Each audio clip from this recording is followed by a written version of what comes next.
حلقوں کی نئی حد بندی سے تلنگانہ میں لوک سبھا کی 26 اور اسمبلی کی 182 نشستیں ہو جائیں گی۔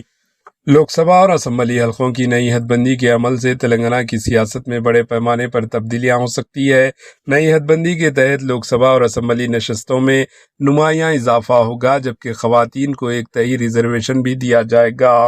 ذرائع کے مطابق ریاست کی موجودہ 17 لوک سبھا نشستیں بڑھا کر 26 ہو جائے گی، جبکہ اسمبلی کی 119 نشستوں سے 182 تک پہنچنے کا امکان ہے۔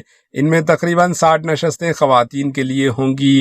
اسی طرح درجہ فہرست ذات SC کے لیے 28 اور درجہ فہرست ٹرائبل یعنی ST کے لیے 16 نشستیں ریزرو کی جائے گی۔ یہ نئی حد بندیاں 2011 کی مردم شماری کی بنیاد پر کی جائے گی، جس کے مطابق ریاست کی آبادی تقریباً 3.5 کروڑ ہے۔ ہر اسمبلی حلقہ اوسطاً تقریباً 1,92,000 آبادی پر مشتمل ہوگا، جس میں 10% کمی یا بیشی کی گنجائش رکھی جائے گی۔ اطلاعات کے مطابق اس عمل کا آغاز عادل آباد سے ہونے کا امکان ہے اور اس کے نتیجے میں ریاست کی سیاست نقشے میں نمایاں تبدیلی دیکھنے کو ملے گی۔ متحدہ آندھرا پردیش میں تلنگانہ علاقے میں 107 اسمبلی نشستیں تھیں، جو 2008 کی حد بندی کے بعد بڑھ کر 119 ہو گئی۔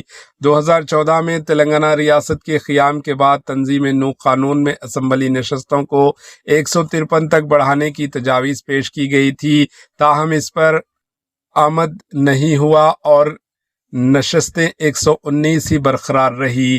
اب حالیہ دنوں مرکزی NDA مودی حکومت کے فیصلے کے تحت ریاست میں اسمبلی نشستوں کی تعداد بڑھ کر 182 تک پہنچنے کا امکان ہے، جس سے ریاست کی سیاسی ڈھانچے میں بڑی تبدیلی ہو سکتی ہے۔ Bureau report AHN news.